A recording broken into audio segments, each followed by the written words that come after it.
Hello everyone, how's it going? Dr. Incompetent here, and let's resume our complete beginner's guide of Xenonauts 2, shall we?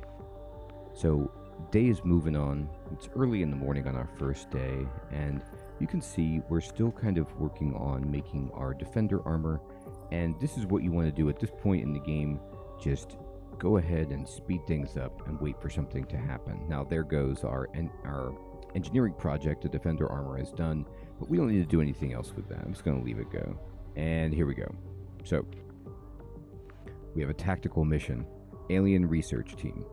An alien research team has been sighted gathering data in the local region. This presents our organization an opportunity to eliminate them and recover their equipment for study. So interestingly, we were able to detect the alien research team over here in Africa, even though our base is in North America. So this can happen, at least it happens in early access, but it's not because of a UFO. It's like we had intelligence, somebody tipped us off somehow about something outside of the range of our UFO's radar. So this will give us -5 panic in Africa. You can see the panic has been all reset to 25, except for in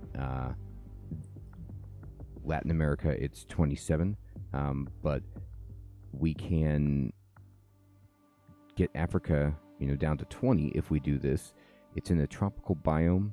It's an elimination mission, meaning like you just want to kill everything, and there's 3 days remaining. So I'm immediately going to go do this. So I will send my crew out from the Skyhawk, and the Skyhawk is fully loaded, so I'm just going to launch the aircraft. And I think it's fine to just go with the basic team that they give you, but I'm going to go ahead and look at their equipment.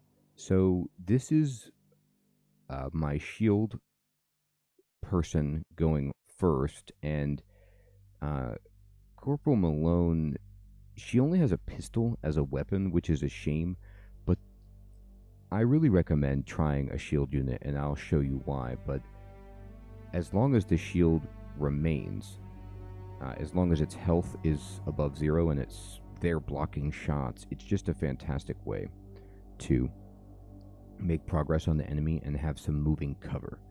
Her pistol she can actually fire because it's low time unit cost, makes it very usable. And then she's got a demolition charge that she can throw. Now you could, if you wanted, like grab a frag grenade. You'll notice if you go to the available equipment on the right, in the middle panel for equipment, you can see that you've got frag grenades, smoke grenades, and flashbang grenades, first aid kits, other things, the C4 charge. Now this is the one where you place it and it has a timer and everything. A knife, shields, things like this. You have infinite of these, so they don't necessarily cost money, and you can just use these. However, they have weight. So you see how my corporal right here has a carry weight, and she's at 86 of 89, this green bar below her pistol. If I were to just grab a grenade, you'll see that it puts her overweight, and what this means is she gets a -3 time unit penalty for being overweight. But not only that, you can see here on her stats, these red bars overlapping the green bars and the numbers going into the red. She actually suffers a accuracy penalty, but that's because of her defender armor.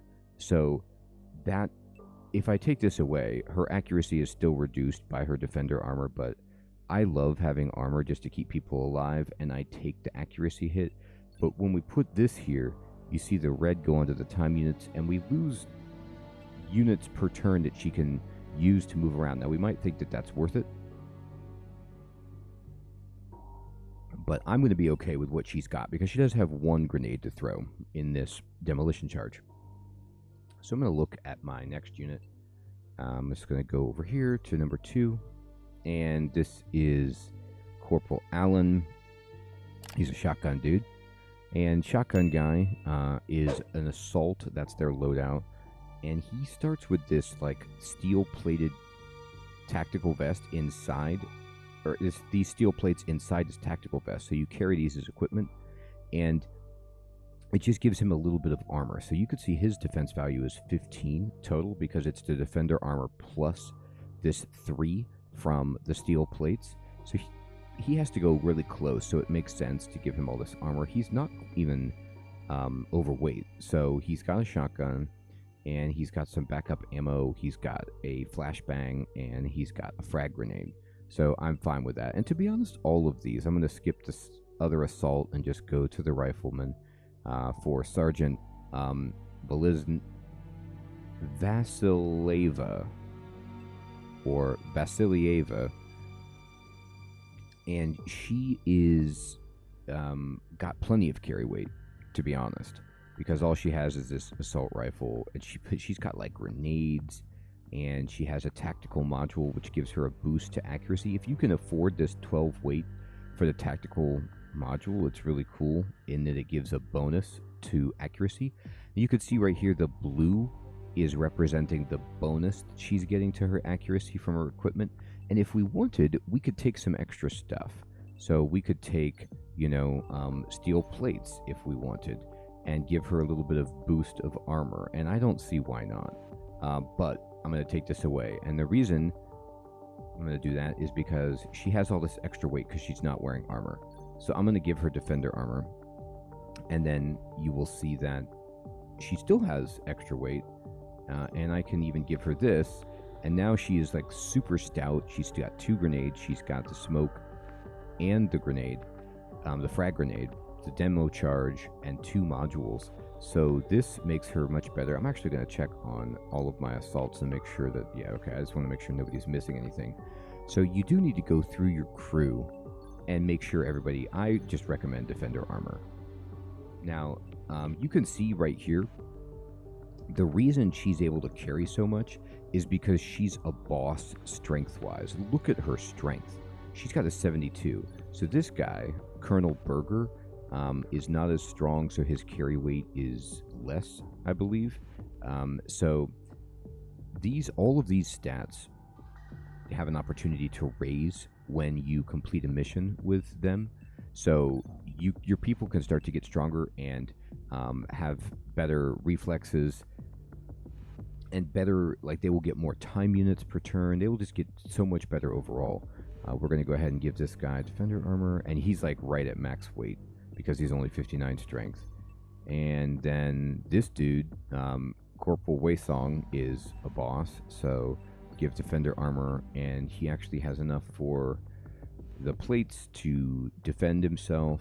And then she is a heavy, so she doesn't have very much weight. I'll try to give her defender armor, and it weighs her down too much. So we can,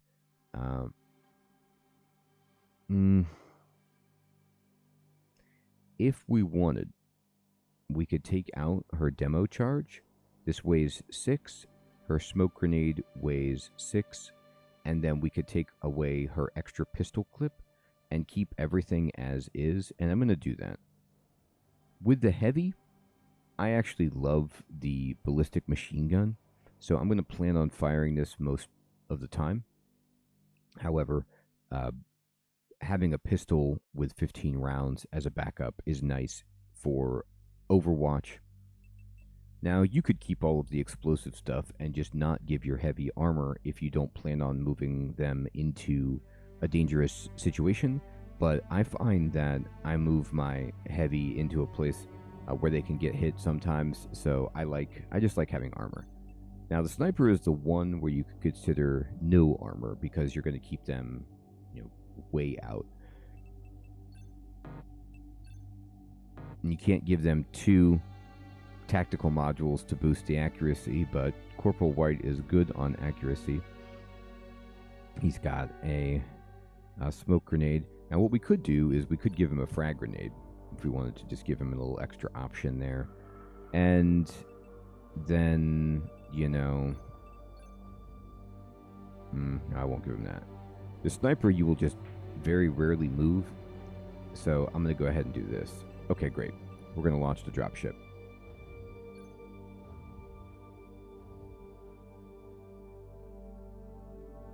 Now the time slows down when you do that, so you just want to speed it up and get over there. And they're already on the ground. You don't have an interceptor battle, so you just commence tactical battle. Now the thing is, the sniper operates a lot more like the sniper in, for example, the reboot of XCOM 1, where, you know, you can barely move them and fire aimed shots on the same turn. It's slightly better than that, but you want to get them in a good position so that they can cover the battlefield and not move around too much, because it takes a ton of time to fire an aimed shot with that sniper rifle, which is why we position them by the door of the Skyhawk in case they could just luckily take a shot. We'll see how it goes. So, mission briefing. An alien research team has been sighted. Yep, and the victory conditions are eliminate all hostile units, and we lose if everybody dies, which makes sense. You're almost on top of the energy signals, Commander. It's highly likely there are extraterrestrial life forms nearby. Let's hope they weren't expecting a fight. Eliminate all resistance and secure the area. All right. So here we have a battlefield, and wow, okay then. We can see an alien right away. So there is a civilian unit right here, and there is an alien unit right here. And as you learn the different types of aliens, you will learn, their strengths and weaknesses and such. These are kind of like the sectoids, just the most basic alien. They have a little blaster rifle, and they have a different name in this. We'll learn it when we get the autopsy, but this person is probably going to get killed. There is part of your score reflects on how many civilians die, but, you know, I haven't figured a way of just, like, going out of my way to save civilians, like that my actions could do something. So I just kind of, you know, I don't shoot them myself, but I don't go out of my way to change my strategy to do anything with them, because they just behave, you know, on their own, unless the mission specifically requests it. So Corporal White is our sniper, and right now he's getting to go first, but you'll see that he cannot see this alien right here. Now what we could do is step out, like let's say I stepped out right here, and that would give me 52 time units left, and he needs 42 to take the aim shot. So from that position, I have it clicked with left. If I were to shift to see the shot preview, I would have an 84% chance to hit this guy. And you can look in the bottom right to break this down.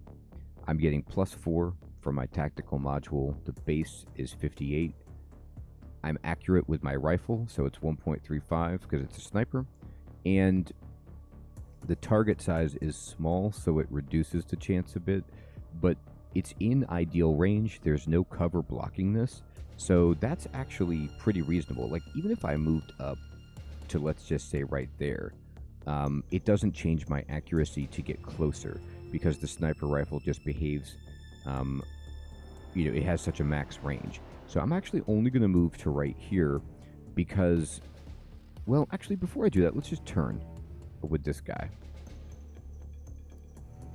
Okay. I wanted to just, I right-clicked over here and used some time units to do that, so that before I made that decision, I could see, like, if there's aliens right here, well, then we need to do something else. But right away, we were good. So I'm going to just shift and blast this guy. And we got him. We did 50 damage. You could see he had 45 health because I have that displayed above there. So Corporal White just absolutely aced the alien in one shot. And it's important to kill them with bullets if possible. You see he dropped his gun for us to recover. There's a corpse for us to recover, so it's not explosive. I'm going to then take the rest of my time units. I have 10. I'm going to push C to crouch. And I am going to just kind of investigate by right-clicking over here behind him. And then I'm going to spend the rest to rotate out. I just want to make sure there's nobody behind us because you can see these are all fog of war.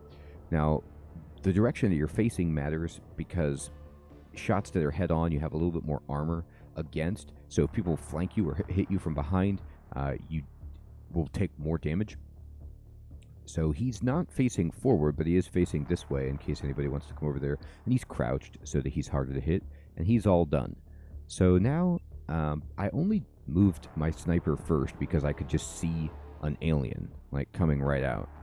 I'm going to recommend that you save the game.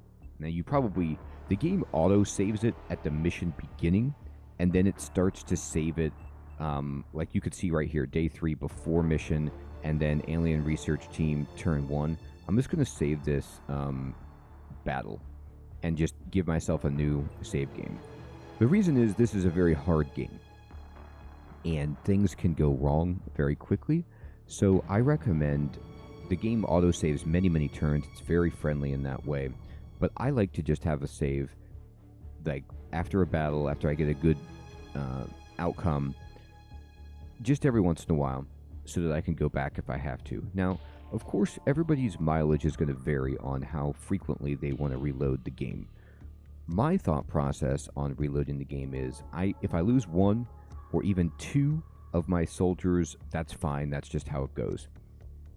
But some of you might be different. Some of you, I knew a guy when I was growing up, if he lost anybody, he would always reload it. And then he had this like team of people that never died, that he kept reloading it. And this was in the original XCOM, and they were so strong by the end of the game that he just dominated. And that's a very powerful strategy if you don't mind doing that. Other people do not like save scumming at all, so they just roll with it. And then I'm more like in the middle, but on the cautious side, where if I have like, half of my squad die, I usually will reload. I'm like, that's just ridiculous. And the way I kind of differentiate it is if, let's just say I didn't understand the game. Like there was just something I didn't get about it, an objective or an enemy type, and I got devastated because of that. Then I can reload it and use my knowledge to make better decisions and usually have a better outcome. But that's just how I like to do things. If you want to just go in and just never reload, and that's your prerogative as well, of course. I just recommend it because with the RNG, with all that you have to learn, sometimes it can be really difficult. Okay, so what I like to do is take my shield unit. Another reason I love the shield unit is just use her to scout, or them to scout, depending on who you got. These are all random, by the way. Like, your soldiers are going to be different than mine. You're going to have the same loadout of, shield, assault, rifleman, sniper, stuff like that. But you're going to have different, randomized soldiers with names and stats and things. All right, I'm going to take her, and she is right here.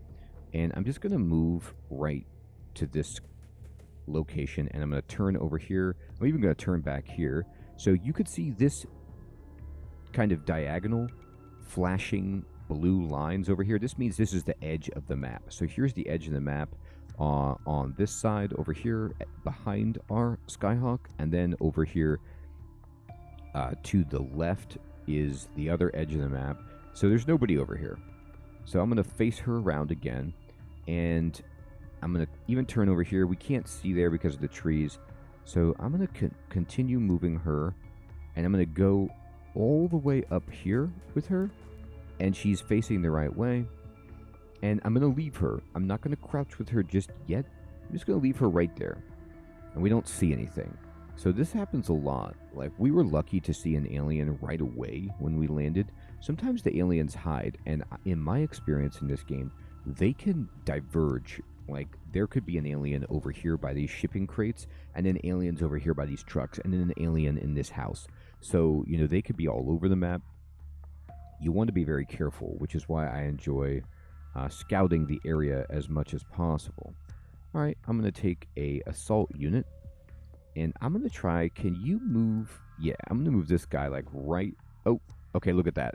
Immediately, she didn't see this somehow in her entire pathing, but he was able up here to see this enemy through the window. So through the windows of this house, he saw this. So there's a baddie over there. That's going to be hard for us to get to, but at least we know that it's there.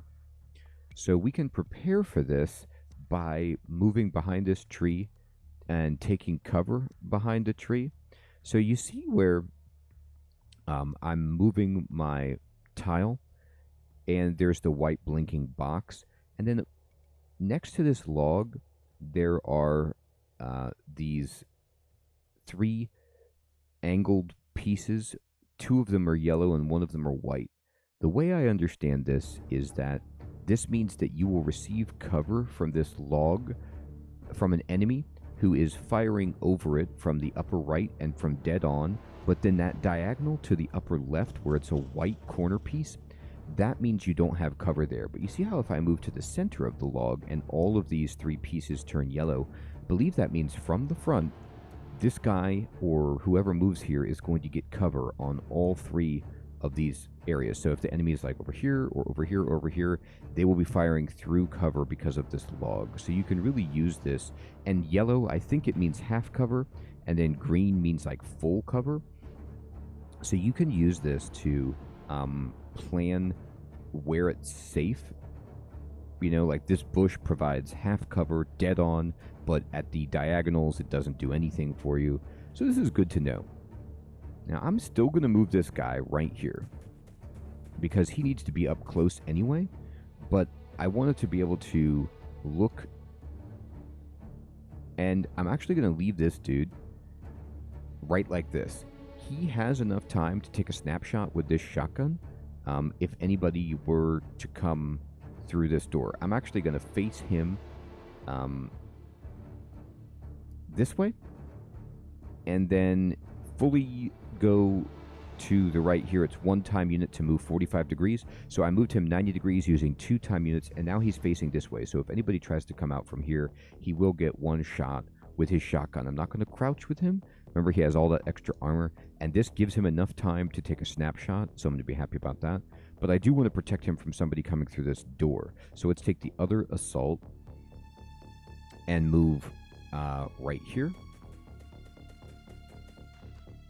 And then we will, now he takes 16 to take a snapshot, and this is, I can't remember what stat governs, like, why it takes him less time than the other dude, but it does. So I'm just going to go turn him around completely, so he will take a shot at anybody who comes this way. Now remember, this icon means we know that the enemy is here, but he can't see it. And then we have the rifle person, and you know, if I'm here, do I have a shot on this? No, it's too far away and the door is blocking. The wall is blocking, but I can move. And I will move this rifle person to the log, and I will crouch and face this way. And I'm going to move my other rifle person over here. Oh, it's telling me that I can open doors. You can manually open or close a door using right-click, but it takes 4 time units. I like keeping these tutorials open until I master the game, so it just reminds you of things. You can check this box to say, don't show me further explanatory tooltips, but I actually prefer to leave it on in the beginning because there's all sorts of information that they give you. You can just close the box. And I'm going to face this way. I'm going to crouch. And this person is going to come over here. I'm going to move this way. And I'm going to rotate. And I'm going to crouch. It's not complete cover, but we're crouched. It's better than nothing. I'm going to actually move this person. I am going to now crouch her. And you can move your unit behind your shield and face. And when you're behind one of your allies that is crouched like this, you can fire over top of them without any chance of hitting them. I'm going to then move this rifle person over here.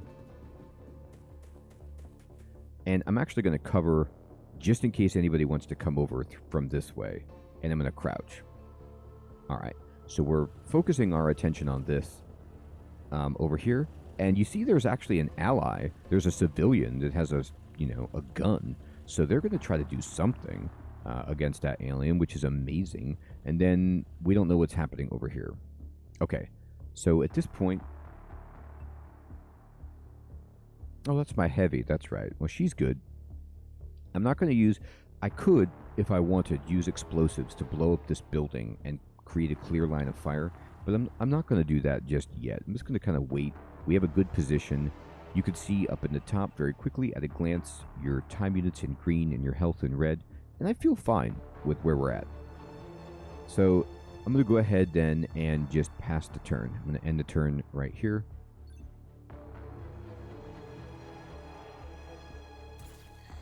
And the enemy is going to move. And okay, look, alien came in from over here. And they're firing at somebody over there. Okay. Did you see what just happened there? Let me talk about that in a moment. Overdamage and item destruction. Units that suffer overdamage or are killed by explosives are gibbed, which also destroys their equipment and corpse. Killing aliens with explosive weapons therefore reduces the number of items regained. Right, so they're telling you that, like, explosives are... I love explosives, they're extremely powerful, but they do reduce the number of items you get, which you can use for research. Now, somebody killed this alien. I honestly don't know if it was the civilian or if it was... I think it was. I don't think it was one of us on Overwatch. I laughed because I think one of our people took a shot at this alien and it missed the civilian. Like, the civilian was in the way. This guy, but he ran out of the way, so he's no longer being hit. But that was pretty amusing. Like, I don't want to accidentally kill somebody with, the crossfire, but it almost happened. So that moment right there, where I took an Overwatch shot and it nearly hit the civilian, it got me thinking, and I saw something in the settings. Let me show you this. In the game settings, in gameplay, you can actually turn off Overwatch friendly fire, and I'm going to do that. So I know that this will reduce the amount of Overwatch shots that I take, but this means that if there is a Xenonaut soldier in the path, then you won't take the shot. This makes sense to me. I just don't want to, like, say, okay, well, I've got a shot on the alien and I might hit my buddy, so, I'm going to take the shot anyway.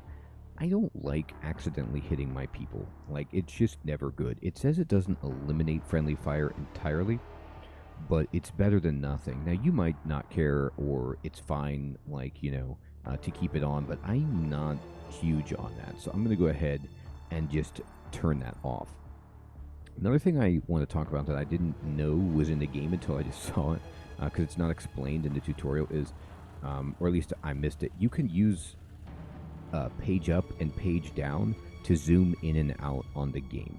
And this obviously, like, it removes your tactical advantage for seeing the battlefield if you zoom way in. But I just love the detail, and I like to see, the aliens and stuff like that, and up close sometimes. So I like that you have that option to zoom in and out. I'm probably going to play at the default view, but it's really cool that you can do that. Alright, so now we know that this alien is up here. Let's see if our sniper has a shot on this target. It is a 45% shot because the alien is receiving cover from this. So the question would be, can I move far enough away so that, like, if I move up here, for example, that's too far. If I move here, it's still firing through the cover. It's actually worse than where I was. So that's a shame. Like, if I zoom out and I just am firing right here, I have a chance to hit my own people, which is, reducing my accuracy. But remember that it's not cumulative. It's only taking the largest bonus of the intervening objects. So the log is 40%, and my allies are 20 and 25%. So, it's a different thing. But if I move here, I have a 38% chance to hit because the range modifier, it's too far away. So what if I move here? No, that's it. I don't have enough time units. Okay. So the idea, basically, I can't do it with this unit. the sniper is just not going to have a great shot, and I fire through my own people. So I'm not going to use the sniper right now. I'm going to leave it there just in case we reveal another enemy that he can take a shot at. Now, instead, like, if I look here, her chance is bad because we're losing 40% because it's not in good range. So I'm going to actually move her up. I'm going to move her up to, like, right here. Okay, and we see another alien up here and some civilians. All right, so we've got 2 aliens that we see. Now, notice how she stopped her planned movement. They always do this. They will stop movement if they see a new target, so you can, like, reassess, which is good. They won't just, like, continuously auto-path even though they saw something. So both of these shotgun units don't really need to be here necessarily. One cue that we have is, like, you see how this civilian is, like, looking this way? He's not worried about anything over here.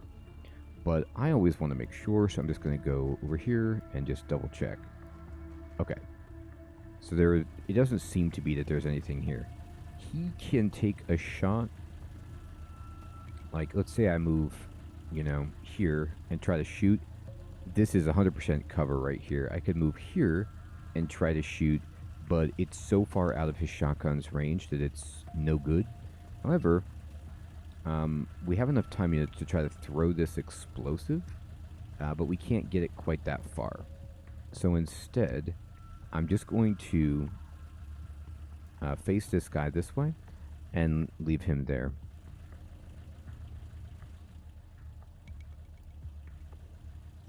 She could shoot, but it's only at 3%.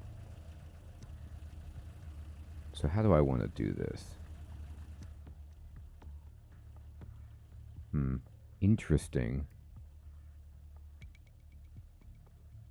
I'm going to...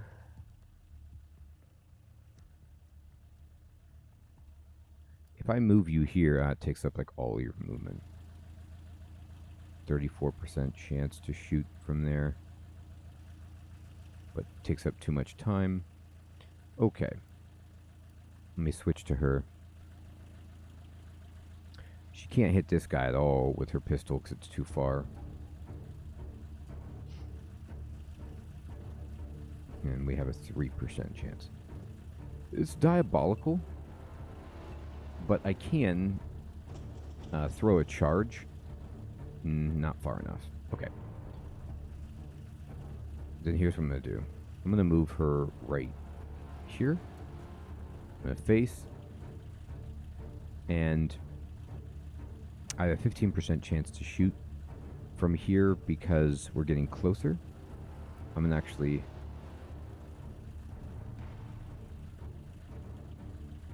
you know what? I'm not going to move her anymore. I'm going to go to the next soldier. Can you, shotgun guy, can you get close enough to do anything reasonable? Not really. Yeah, no, you can't. Alright, I'm going to move the shotgun guy over here, getting in range, hiding behind cover, but it's going to take some more time for him to get all the way up there.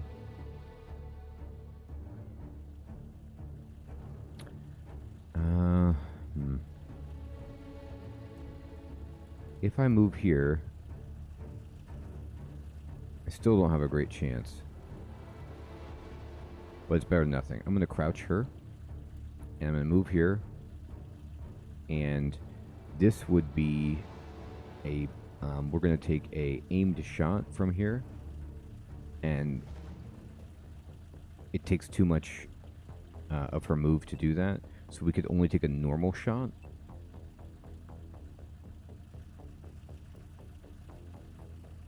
That's way too much, unfortunately. What if I move here?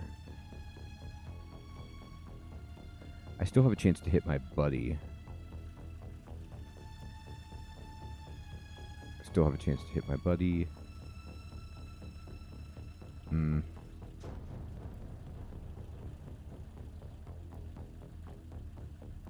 I have a 29% chance to shoot from here. I'll take this shot. Alright, we missed, sadly. Okay. So let's see if we can get anybody in good position. They're a little bit too far away, which is sad. Let me see if with my sniper again. I mean, it's now thinking about it, he's actually got like the best shot of anybody.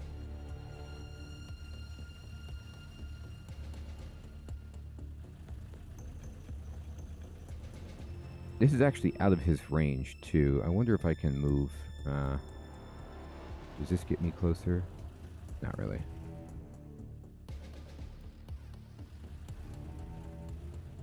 Sort of closer. I'm gonna go ahead and take this shot.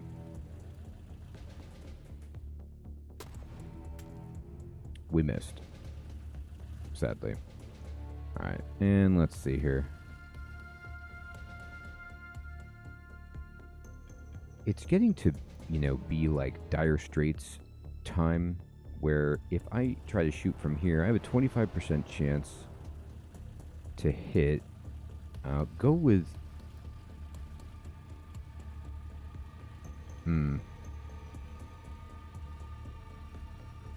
This is terrible if I take that shot. If you move here. The cumulative recoil is what's killing me.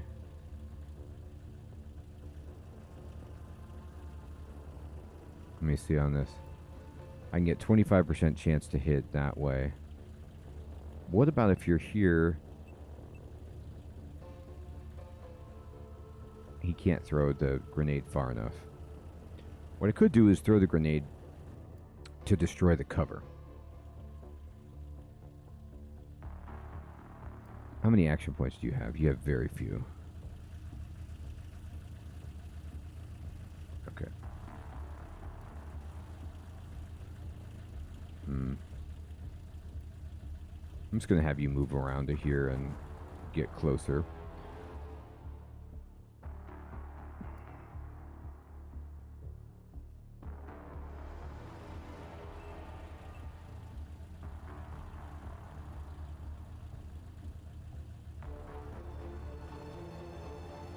I think because I'm in such bad range,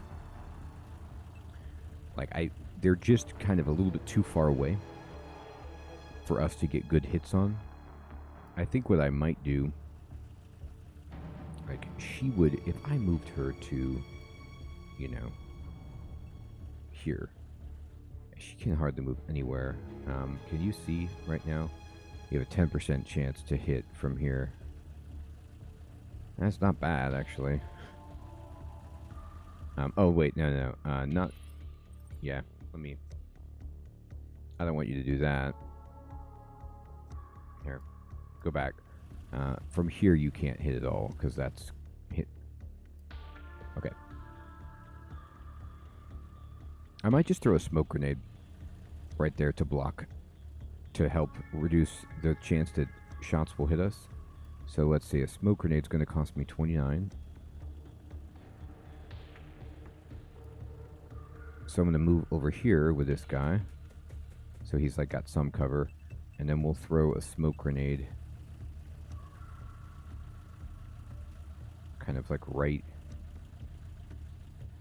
here.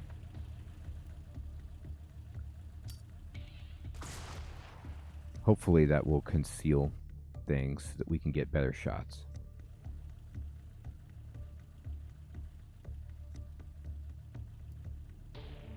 Go over here. And try to go over here.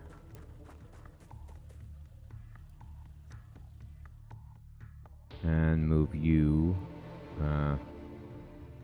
you know, as close as you can get for next round.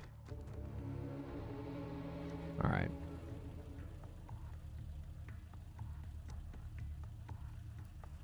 I'm actually going to have her face this way.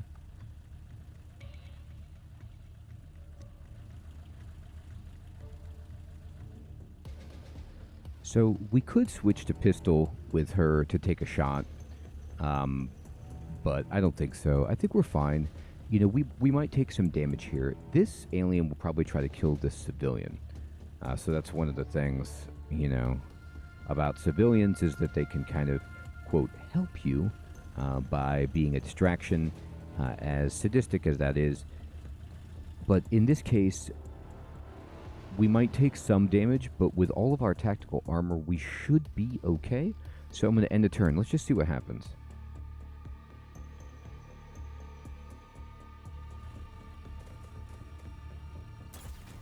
So this guy tried to take a shot, and he did hit us. We took an Overwatch shot in reaction, and then he killed the civilian. All right, well, the civilian went down really quickly. Ouch. Okay. We took some Overwatch shots, and we missed. All right.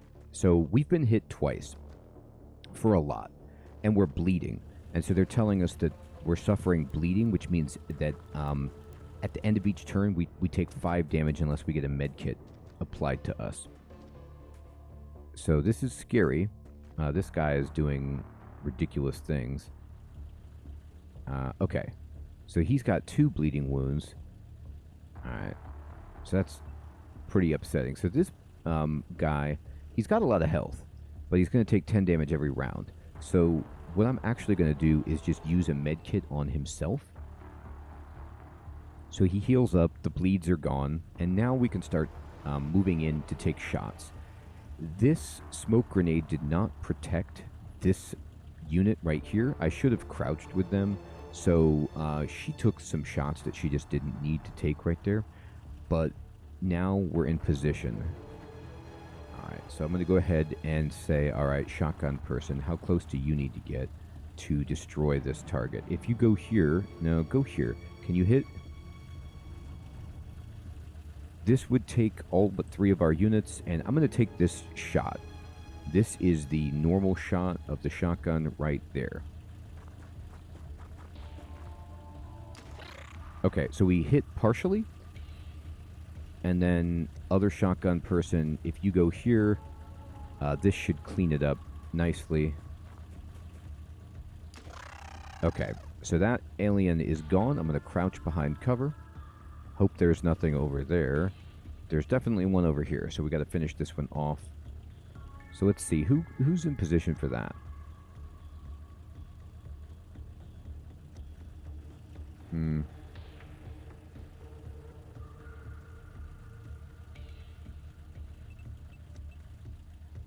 We could just lob grenades, obviously. She actually still has some time left.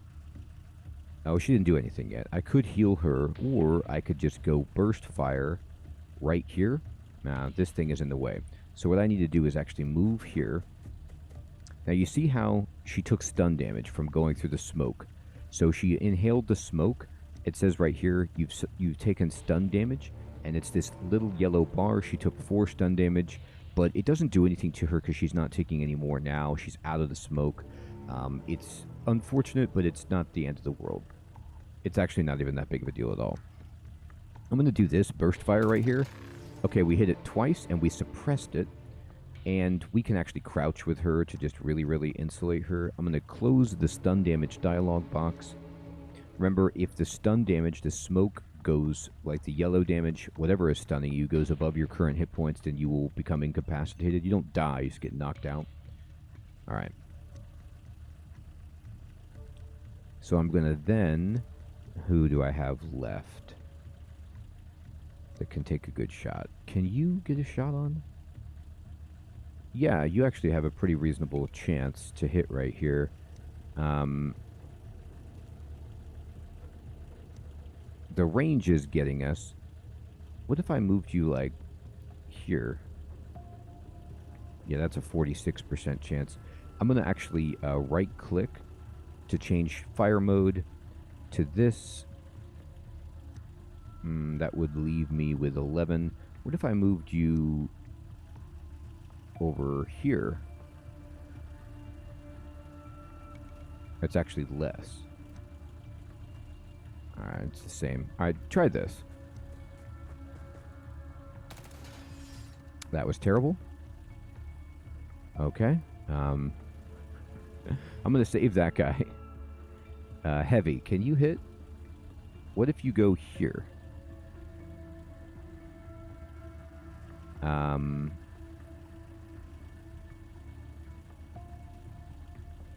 She can't quite get there.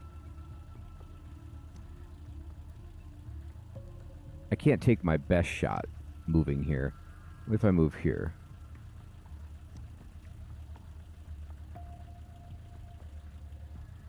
Alright, I'm going to move here, and we're going to take a different shot. This is better than nothing. Go for it. Just take your snapshot. Oof. It's suppressed, but we missed a bunch. No problem.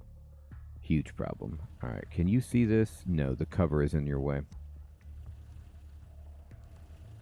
Alright, we've got other units, though. Alright, this guy.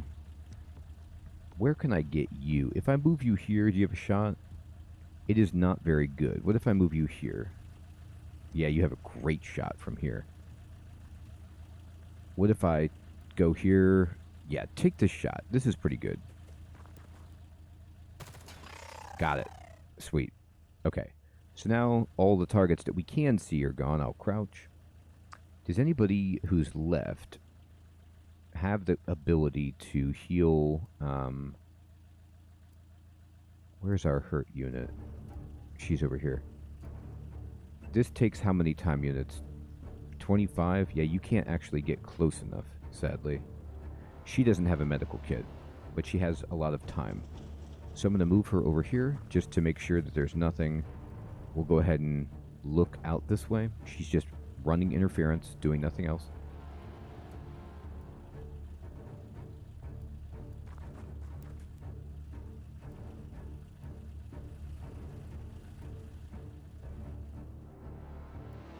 Alright. I'm going to move this guy over here and just kind of make sure there's nothing coming from this side. End turn. That was the bleeding damage that we took. Okay, there's enemies over here. We can see them.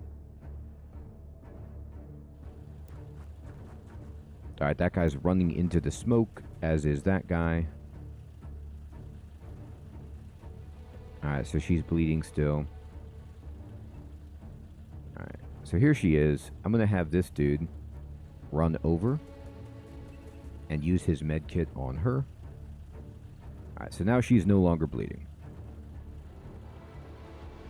The bleeding also, you see it takes their time units. That's probably the worst of it, is that, well, actually, you know what? I think it was the, it wasn't the bleeding that took her time units, it was the smoke. So even though she only took 4 stun damage, it means next turn you get half of your time units, which is why smoke is so good for disruption. Alright, I'm going to go ahead and move you way over here.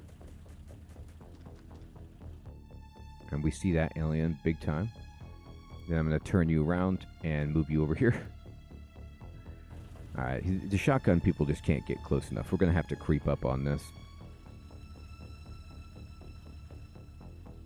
Let me see my sniper. Yeah, you have absolutely no shot. I'm going to run this way. Make sure that we don't see anything there. Okay. Shield person, run. We'll go ahead and just, like, make a little bit of a barricade here.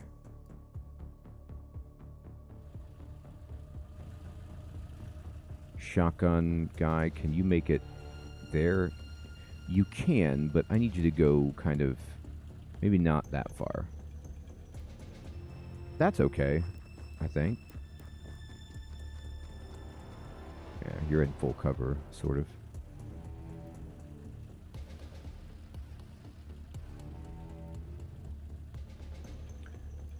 Yeah, they can't, this person can't move very far at all.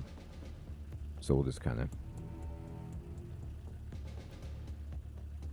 We're just going to very, very methodically move ourselves forward.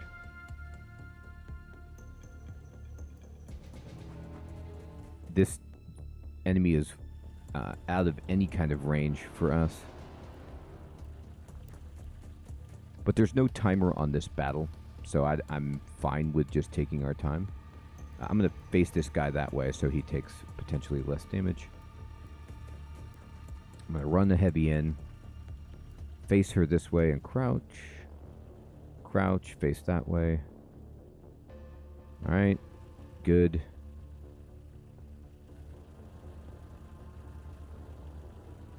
You have some time units left, but we're fine with this. No, okay, end the turn.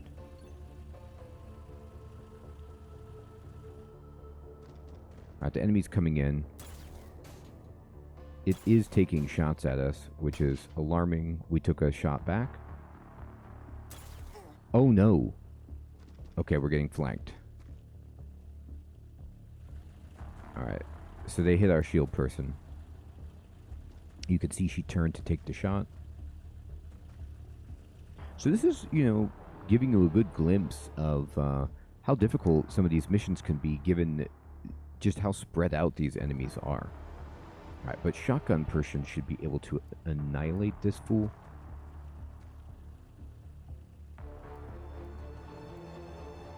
Right here.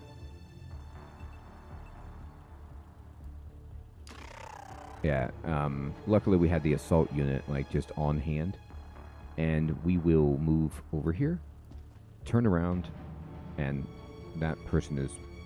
I wish I could crouch, but it's still better protected. This unit, sniper... I don't think sniper's ever going to get a shot at that, as is. But we have this shotgun person. How close can you get?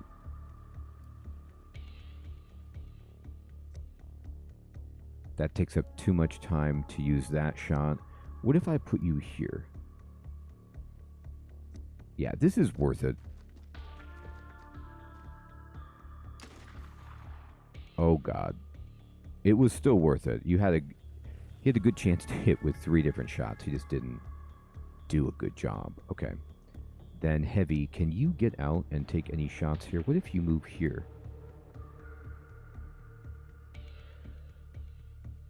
It's not ideal. The cover.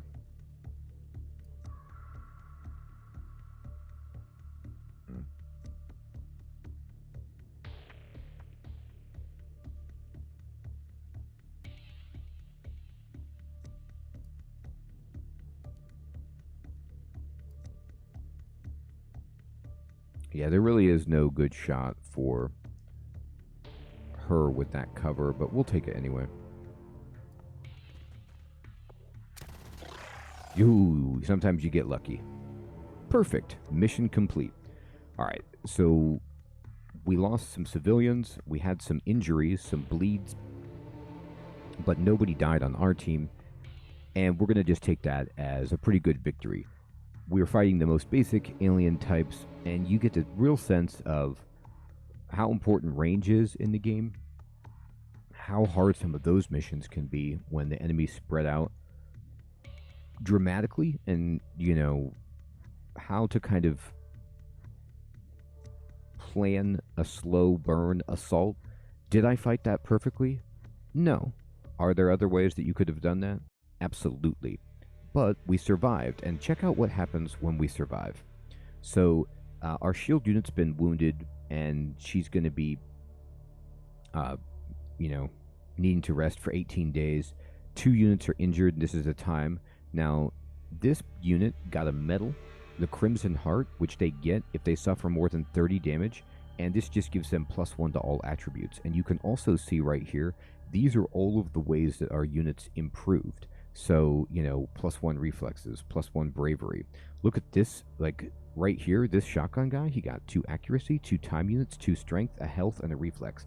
Like, people get absolutely jacked as they level up. And remember, all of this is done, like, the medal is awarded, these stats are increased by the game. You don't really choose this. We also got 6 secton corpses. This is what the sectoids are called in the sectons. Aliens, scanners, magnetic weapons, and alloys, and we accept, and we say awesome. And we just are going to pass the time to return back to base. And we got a new resource called alien alloys that we can research. And this is the autopsy of the secton that they do.